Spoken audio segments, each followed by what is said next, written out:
Do not refer to me as Orange. I am a person.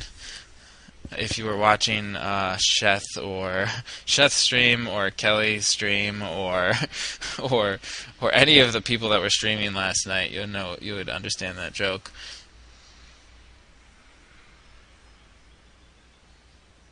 In the last game you played, did you ever consider, when finding what you assumed was his third to be his fourth, maybe he had a hidden X bow? That's a good point, but this is what, like, I didn't know for sure that that wasn't his fourth base. But the idea there was this. I didn't have a direct scout of his expansions, but based off of his timings, based off of his... And when I say timings, it's not this super specific thing. It's just this feel that I get from knowing, okay, he has this kind of group of this size units, like he has this many units. He has this kind of tech. He just started going for drop now. He went for ghosts first. He was playing kind of aggressive at first. I would have put money on him not having a third base, and that's the kind of thing that my build, I think, kind of exploits, is that it throws people's feeling like that off, because they wouldn't think I would have a third that quickly, but I fit it in there in my build order. Yeah, free-for-all on big game hunters, mass void rays, and win the game.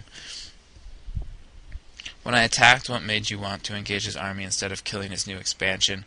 Basically, because I knew the game was over and that I could kill him. And also, had I tried to snipe the expansion with his army right there, he probably would have done more damage to me than I needed to take. Was there any clear signs that he had another base, assuming you weren't able to scout it? The fourth base I had no idea about. Maybe there were signs of it, but I feel, like I said before, I feel like it was kind of a desperation move. He knew that he was behind, really behind, after that drop didn't work at all. I don't think he knew how far behind he was economically, because he never scouted my fourth and such, and he never really scouted my third until that drop.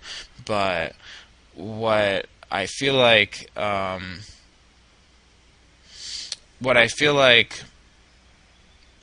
I don't even know where I was going with that. Hold on. The four. Assuming he had another base, I didn't have any definite signs for it, but I didn't actually realize that at all, or even have that thought until I just watched the replay. But I mean, 400 minerals is going to go easily unnoticed when it's that late in the game. That sense that I was saying kind of gets more and more distorted the longer the game goes on, because resource income becomes higher and higher, and 400 minerals suddenly isn't something that you notice missing from somebody's army. So basically, that was really his only chance, was getting that up, but I already had a fourth as well, and I was transitioning into Templar, so he was pretty dead.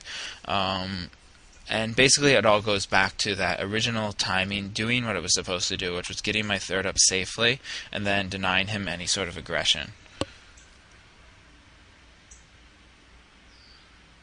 He was starting to build a fourth base. It was like halfway done when the game was over.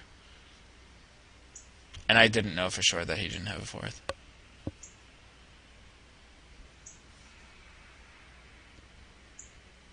XSplit is free, at least for the moment. It's in beta. Apparently they're in the final beta phase, so hopefully it's not going to be that expensive. Any more questions? Why are ghosts being buffed? I don't know. I mean, they're pretty good. They're not being... It's not a huge buff. I think it's just an army composition buff. I like what people are saying. I think it was on State of the Game or something about...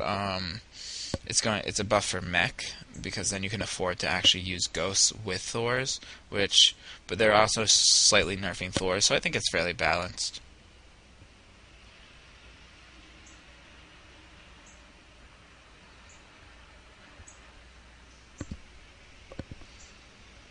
Any other questions regarding the game?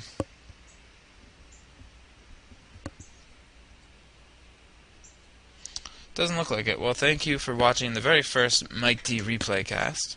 We're going to run our little outro video here, and then I'm going to restart the stream for you guys, so we're going to go back to our ladder games. our regular scheduled programming.